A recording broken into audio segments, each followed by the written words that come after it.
Imagine in a single coordinated wave, 1,000 missiles rain down upon a state far from their point of origin. Imagine the shock waves that send through governments, economies, and human lives. What are the dynamics behind this? What does this tell us about the shifting axes of power, the limits of traditional deterrence, and the urgency of rethinking global relationships? Today, I invite you to walk with me into that complex terrain. The roar of 1,000 missiles streaking through the night sky has shaken not only the sands of the Middle East, but also the foundations of global power itself. Yemen's ultimate strike against Israel has done more than damage military targets. It has rewritten the playbook of modern warfare. This is not merely another chapter in the region's long and tragic history of conflict. It is a signal flare announcing that a new era has begun. The old rules of deterrence, diplomacy, and dominance are collapsing under the weight of new realities. Realities born out of desperation, technology, and the shifting tectonics of global power. For decades, the Middle East has been the chessboard upon which world powers moved their pieces with cold precision. Israel, equipped with some of the world's most sophisticated defense systems, was seen as nearly untouchable, while Yemen was regarded as a nation battered by civil war, poverty, and political instability. Yet the launch of 1,000 missiles from a country once dismissed as powerless has flipped the narrative. It reveals a startling truth. The monopoly of military might is over. The capacity to strike, disrupt, and destabilize has diffused beyond the control of traditional powers, ushering in a new phase where even the marginalized can project force with devastating consequence. This escalation also symbolizes the death of predictability in warfare. Once conflicts followed a grim but familiar script: mobilization, confrontation, negotiation, ceasefire. Now that rhythm has been replaced by chaos and shock. Non-state actors, proxy forces, and nations with limited resources are leveraging new technologies, drones, cyber capabilities, and ballistic systems to punch far above their weight. In this volatile landscape, the line between defense and offense, between state and insurgent, has blurred beyond recognition. The Yemeni strike underscores this transformation, a technologically asymmetric war where ingenuity, ideology, and desperation can outweigh conventional strength. But beneath the missile trails lies a deeper geopolitical tremor. The balance of fear, once carefully managed through deterrence, has been shattered. The notion that Israel's superior defense architecture could guarantee absolute safety has been challenged, perhaps fatally. The same is true for regional alliances that have long relied on deterrence as their shield. The message from Yemen is unmistakable. No nation, no matter how fortified, is beyond reach. This realization forces every state actor in the region to rethink its strategy, alliances, and assumptions about power projection in an age where warfare is increasingly decentralized and unpredictable. The psychological impact of this event may prove as consequential as its physical damage. In warfare, perception is power. The very fact that such a strike could be conceived and executed shakes confidence in global security structures. It emboldens movements and states that have long felt excluded from the global order, proving that even the oppressed can inflict pain upon the powerful. This sense of empowerment can ignite further escalations, creating a dangerous domino effect where each act of retaliation births another, leaving diplomacy gasping for air in the dust of destruction. Economically and politically, this escalation reverberates far beyond the battlefield. Energy markets convulse, defense industries surge, and governments scramble to recalibrate policies. The Middle East, already the fulcrum of global energy and strategic competition, becomes once again the epicenter of uncertainty. Every missile launched from Yemen sends a shock wave through oil prices, trade routes, and stock markets, a vivid reminder that war in this region is never local. It is global, economic, and ideological all at once. Ultimately, Yemen's thousand missile strike is not just an act of war, it is a declaration of transformation. It reveals a world where smaller states and non traditional actors are rewriting the rules, where desperation becomes strategy, and where the balance of terror is no longer managed but multiplied. The Middle East has entered a new phase, one defined not by who holds the most weapons, but by who dares to use them, and what message they intend to send to a watching, trembling world. The thunder of Yemen's thousand missile strike against Israel did not just pierce the night sky, it shattered the illusion of security that deterrence and diplomacy once promised. For decades, the global order relied on a fragile equation. The fear of retaliation would prevent war, and the language of diplomacy would contain it. That belief has now crumbled beneath the weight of reality. The old architecture of deterrence, the treaties, the red lines, the so called rules of engagement, has proven powerless in the face of new motivations, new actors, and new technologies. What we are witnessing is not simply a failure of peacekeeping, it is the collapse of the very systems designed to prevent catastrophe. The concept of deterrence rests on a simple assumption: rational actors avoid destruction. For much of the modern era, that assumption held. The Cold War, for all its existential tension, maintained an uneasy peace precisely because both sides understood the cost of escalation. But in today's fractured world, rationality itself has become subjective. What one power views as reckless, another sees as resistance. Yemen's strike reveals that deterrence no longer deters when despair replaces fear, when survival eclipses caution, and when ideology outweighs consequence. In this new reality, the calculus of destruction has changed. The weak are no longer restrained by vulnerability, they are emboldened by it.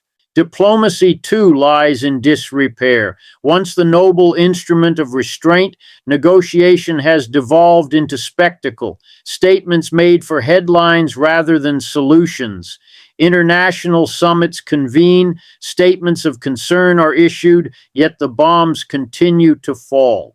The strike from Yemen exposes how traditional diplomacy has failed to evolve alongside modern warfare.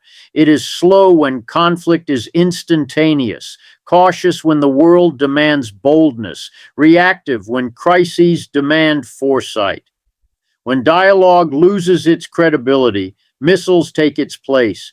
The sound of 1,000 rockets roaring toward Israel is the sound of silence. Silence where conversation should have been, silence where compromise once lived. This collapse is not confined to the Middle East, it reverberates through the corridors of power across Washington, Moscow, Beijing, and Brussels. The old guardians of global order find themselves confronting a new reality. Deterrence assumes centralized control, but modern warfare thrives in decentralization. Diplomacy assumes trust, but the modern geopolitical climate is defined by suspicion. The tools that once maintained balance are now relics of a world that no longer exists. The rise of proxy wars, the spread of drone technology, and the breakdown of multinational agreements have made deterrence not only ineffective but obsolete. And yet, the most haunting truth is not that deterrence and diplomacy have failed, it is that the world continues to pretend they have not. Nations cling to outdated doctrines as if repetition could restore relevance. They speak of restraint while stockpiling weapons, of peace while financing conflict. Yemen's missile strike is a grim reminder that when diplomacy becomes performative, war becomes inevitable. The veneer of control has cracked, revealing a chaotic undercurrent where emotion, ideology, and vengeance dictate state behavior more than reason or restraint. The human dimension of this collapse is profound. For civilians caught in the crossfire, deterrence and diplomacy were supposed to be their invisible shield. Yet, as missiles arc across the sky, that shield has dissolved into abstraction. Trust in global institutions wanes, and the promise of peace feels increasingly hollow. The nations that once championed negotiation now struggle to uphold it, and the credibility of international law lies buried beneath the rubble of destroyed cities. What emerges from this breakdown is a sobering truth. The old mechanisms of peace were designed for a different era, one where wars were waged between states, not within them, where weapons were visible, not digital, and where fear itself was enough to prevent annihilation. That era is gone. The collapse of traditional deterrence and diplomacy is not merely a political crisis, it is a civilizational turning point. The strike from Yemen is not just an act of aggression, it is a wake up call to a world that still clings to outdated notions of stability while standing on the edge of chaos. When Yemen's 1,000 missiles tore through the air toward Israel, the explosions reverberated far beyond the battlefield. Within hours, the world's financial arteries began to spasm. Oil prices surged to multi-year highs, stock markets plunged into volatility, and global shipping routes braced for disruption. What began as a regional strike quickly mutated into a worldwide economic shockwave. The message was unmistakable. In an age of deep interdependence, no missile lands in isolation. Every act of war now ricochets through the machinery of global finance, trade, and energy. The Middle East has always been the heartbeat of the global economy, not merely because of its vast reserves of oil and gas, but because it serves as a crossroads for global commerce. When that heart falters, the world feels it instantly. The moment reports confirm the scale of Yemen's strike, traders on Wall Street, London, and Shanghai began to price in panic. Crude oil futures soared as fears of supply disruptions spread, particularly through the Red Sea and the Strait of Hormuz, arteries through which nearly a fifth of the world's petroleum flows. Energy-dependent nations scrambled to secure reserves while speculators seized the chaos to drive markets further into frenzy. The economic aftershocks extended far beyond the energy sector. Shipping insurers raised premiums overnight, and global freight companies rerouted vessels to avoid potential conflict zones, lengthening delivery times and raising costs. Inflation, already haunting many economies, threatened to spike once again as transportation expenses cascaded down to consumer goods. In a world still recovering from previous supply chain shocks, this strike served as a brutal reminder that geopolitical volatility remains the greatest enemy of economic stability. Investors, sensing instability, rushed toward traditional safe havens, gold, government bonds, and stable currencies like the US dollar and Swiss franc. Yet even those assets trembled under the weight of uncertainty. Emerging markets, particularly in Asia and Africa, saw immediate capital flight as risk aversion spread. Central banks, caught between fighting inflation and supporting growth, faced an impossible dilemma. Every policy move became a gamble in an environment where war had rewritten the rules of economics overnight. But the deeper story lies not in the market reactions themselves, but in what they reveal about global fragility. For decades, the interconnectedness of trade, finance, and energy was celebrated as progress, a guarantee of mutual stability. The logic was simple. Nations that depend on each other for prosperity would avoid conflict. Yet Yemen's strike exposes the dark irony of that belief. Interdependence has not prevented conflict, it has amplified its consequences. When one region burns, the entire network shakes. Geopolitically, this event redraws the contours of influence. Major powers rush to recalibrate alliances, sensing both risk and opportunity. The United States and its NATO partners face renewed pressure to assert presence in the region, even as domestic populations grow weary of foreign entanglements. Russia and China, long invested in Middle Eastern partnerships, exploit the moment to expand their own footholds. The global South, witnessing the chaos, grows more skeptical of Western dominance in security and trade frameworks. In every capital, from Riyadh to Washington, from Tehran to Beijing, strategists now confront the same question.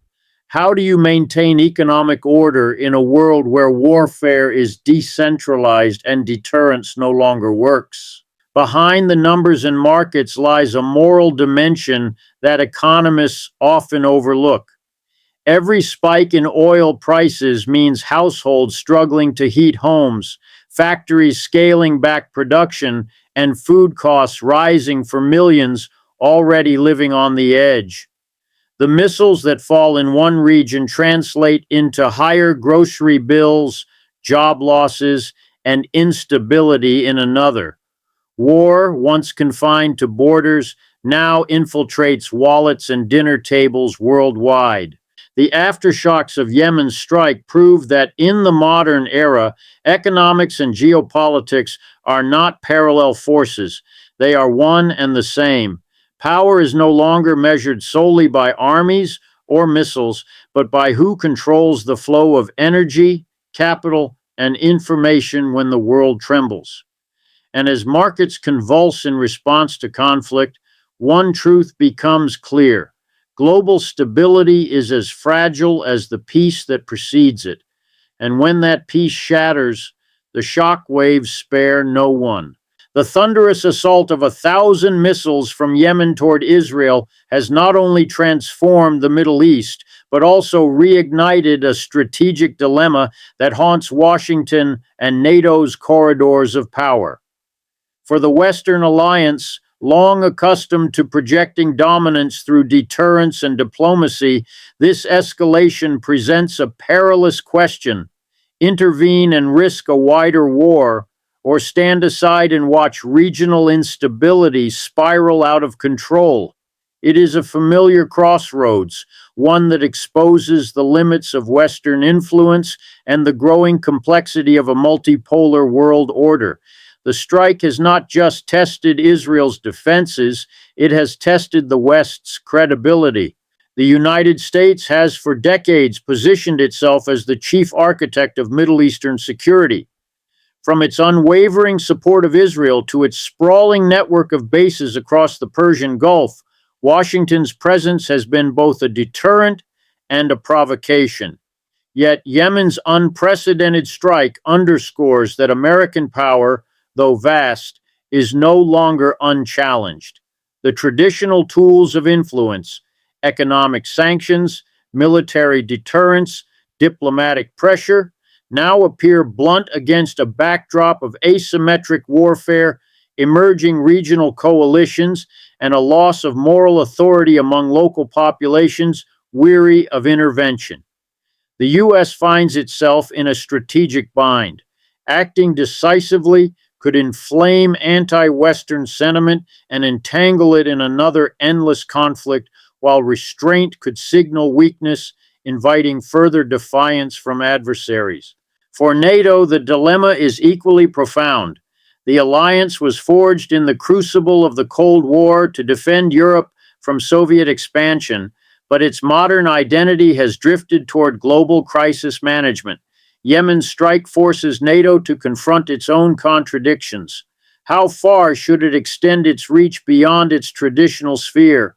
How does it justify involvement in a region that views Western intervention with suspicion, even hostility? Some member states advocate solidarity with Israel and the U.S., emphasizing collective deterrence against perceived threats from Iran-backed militias or rogue states. Others, scarred by the legacy of interventions in Libya and Afghanistan, urge caution, fearing that renewed engagement could unravel fragile unity within the alliance. This crisis also exposes the growing divergence between Western rhetoric and global perception. For much of the developing world, NATO's presence is no longer synonymous with stability, but with selective justice, swift to act where Western interests are threatened, silent elsewhere. Yemen's ability to challenge Israel despite overwhelming odds resonates among nations that see themselves marginalized by global hierarchies of power. In that sense, the strike is not only military, it is symbolic, a statement against a system perceived as unjustly tilted in favor of the West. Every missile that crossed the sky carried a political message, and it landed squarely in the heart of NATO's strategic uncertainty. Meanwhile, Washington's domestic pressures complicate its decision making. War fatigue, political polarization, and economic strain have eroded public appetite for another foreign entanglement. The memory of prolonged conflicts in Iraq and Afghanistan still lingers, serving as a warning against intervention without clear objectives. Yet, doing nothing risks emboldening adversaries like Iran and Russia, who could interpret American restraint as retreat. For NATO's European members, the dilemma is even sharper. Many depend on Middle Eastern energy routes, yet lack the capacity or will to sustain prolonged military engagement. Behind closed doors, strategists debate scenarios ranging from limited retaliatory strikes to full-scale coalition action. But beneath the calculations lies an unspoken anxiety, the recognition that the old architecture of Western dominance is fracturing. The global order is no longer bipolar nor even unipolar. It is fragmented, fluid, and increasingly defined by unpredictable actors. The Yemen-Israel confrontation is not an isolated eruption. It is a symptom of that fragmentation. Every missile that soared from the Arabian Peninsula was a signal to the world that Western power, once absolute, must now compete with new forms of resistance that no longer fear its wrath. In this shifting landscape, the US and NATO must grapple with the truth they have long avoided. Force without legitimacy no longer guarantees compliance, and dominance without dialogue no longer ensures order. Yemen's strike has forced the West to look in the mirror, and what it sees is a reflection of uncertainty, a fading monopoly on global influence, and the urgent need to redefine strategy in a world that no longer plays by its rules. When the skies over the Middle East lit up with the fire of 1,000 missiles, it was not only the sound of war that echoed, it was the cry of humanity itself. Yemen's strike on Israel, in all its political complexity and strategic symbolism, has unleashed a fresh wave of suffering that transcends borders. Civilians once again find themselves caught between the ambitions of power and the paralysis of politics. The world watches in horror as leaders trade accusations, summits are convened and postponed, and yet the suffering on the ground deepens with each passing hour. This is not merely a military crisis, it is a humanitarian catastrophe unfolding beneath the shadow of geopolitical inertia. In both Yemen and Israel, ordinary families bear the unbearable. In Yemen, already scarred by nearly a decade of war, famine, and disease, the renewed escalation pushes an already fragile society to the edge of total collapse. Hospitals, starved of resources, struggle to treat waves of casualties. Fuel shortages cripple aid convoys, while destroyed infrastructure isolates entire communities from relief. In Israel, civilians live under constant sirens, seeking shelter as missiles rain down. The trauma of perpetual alertness, the fear for loved ones, and the psychological weight of uncertainty carve invisible scars that no peace treaty can easily heal. Innocence becomes the first casualty, and compassion becomes a political afterthought. The paralysis of diplomacy deepens the tragedy. Global powers issue statements of concern, while humanitarian agencies plead for access. Yet bureaucratic gridlock and political posturing delay every shipment of food, every medical airlift, every corridor of mercy. The international community, once a beacon of coordination, now resembles a chorus of fragmented voices, each constrained by alliances, rivalries, and self interest. The United Nations calls for ceasefire resolutions that stall in debate, while major powers veto or amend proposals to protect their strategic partners. As the diplomatic machinery grinds slowly forward, children starve in silence. The media captures the destruction, the flattened homes, the overwhelmed clinics, the mass funerals, but it cannot capture the exhaustion of hope that defines life in war zones. Aid workers describe scenes of despair that defy comprehension. Families digging through rubble in search of loved ones, doctors performing surgeries by flashlight, mothers trading their last possessions for a few liters of water. The crisis is not limited to one nation or one people. It is a shared human wound inflicted by a political deadlock that has prioritized power over empathy. What makes this moment especially haunting is its predictability. Every escalation in this region has followed the same cruel pattern. Conflict erupts, civilians suffer, and diplomacy hesitates. The humanitarian cost becomes a bargaining chip, leveraged in negotiations that often lead nowhere. The gap between humanitarian urgency and political will has never been wider. Each day of indecision multiplies suffering, and each missed opportunity for dialogue deepens despair. The missiles may have struck military targets, but their impact has reverberated through hospitals, schools, and homes. Economic blockades, airspace closures, and the destruction of essential infrastructure amplify the misery. Supply chains crumble, inflation soars, and food insecurity tightens its grip. Yemen, already one of the poorest nations on earth, faces a humanitarian implosion, while Israel braces for an internal crisis of displacement and trauma. Neighboring countries, overwhelmed by refugees, struggle to maintain stability. Yet the political machinery that could halt this spiral remains frozen, trapped in cycles of blame and strategic calculation. The great tragedy is that solutions exist, but will is absent. Humanitarian corridors could be opened within days. Ceasefire monitoring could be arranged within weeks. But action requires consensus, and consensus is the one thing the world's leaders cannot seem to achieve.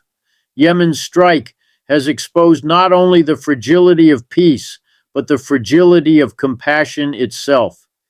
It has shown that in the modern age of warfare, humanity is too often the price paid for politics. And while leaders debate responsibility, the innocent continue to bleed beneath the rubble of indecision.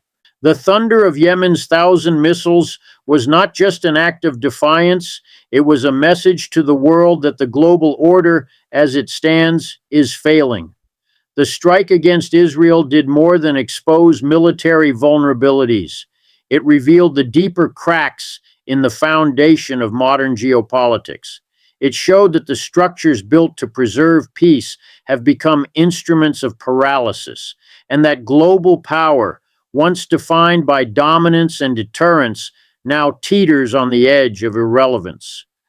The event stands as a stark reminder that we live in a world still governed by 20th century frameworks, even as 21st century crises demand something radically new. The balance of power that shaped the post-war world was built on assumptions that no longer hold true. It rested on the belief that a handful of nations could dictate the terms of peace for the rest of humanity. that deterrence could substitute for justice, and that economic interdependence would prevent conflict. Yet Yemen's dramatic escalation proves otherwise. It demonstrates that the peripheries of power, nations once dismissed as weak, poor, or irrelevant, can now rewrite the narrative. In a world armed with technology, ideology, and desperation, power has become democratized in the most dangerous sense. The monopoly of force no longer belongs to superpowers alone. It belongs to whoever is willing to use it without hesitation. This new reality forces an uncomfortable question. What does peace even mean in a system designed to favor the powerful? For decades, global institutions, whether the United Nations, the World Bank, or NATO, have claimed to maintain order. Yet order without equity breeds resentment, and peace without justice breeds revolt. Yemen's strike is not only an act of aggression, it is also a symptom of alienation. It speaks for countless nations and movements that feel unheard, marginalized, and excluded from decision-making processes that shape their futures. When voices are ignored in conference halls, they eventually echo through the sound of explosions. What makes this moment transformative is its clarity. The illusion of control that once defined the West's geopolitical reach is fading. The rise of multipolarity, the assertiveness of regional powers, and the disillusionment of global citizens all converge into a single truth. The age of unilateral dominance is over. Yet rather than embracing reform, the world's major powers cling to outdated doctrines of deterrence, sanctions, and intervention. They mistake control for stability and authority for legitimacy. In doing so, they fuel the very instability they claim to oppose. Yemen's strike, in all its tragedy, has made it impossible to ignore this contradiction any longer. To rethink global power is not merely to redistribute influence, it is to redefine it. True power in the modern world should not be measured by military might or economic coercion, but by the ability to build cooperation, alleviate suffering, and sustain peace through justice. The old paradigm of security, one built on walls, weapons, and wealth, cannot withstand a world increasingly defined by connectivity, climate crises, and collective vulnerability. The missiles that crossed the sky were not just a warning to Israel, they were a warning to all nations that the architecture of peace must evolve or collapse. At its core, the call to rethink global power is a call to reclaim humanity from systems that have reduced it to collateral damage. It demands that we replace dominance with dialogue, competition with cooperation, and profit-driven foreign policy with principles rooted in fairness and survival. Yemen's act may have been violent, but its echo is unmistakably clear. The current order is unsustainable. If the world continues to rely on outdated hierarchies and self-serving diplomacy, then crises like this will not be the exception. They will become the norm. The time to rebuild the foundations of global peace is not after the next strike, but now, before the silence of diplomacy is drowned out by the roar of the next 1,000 missiles.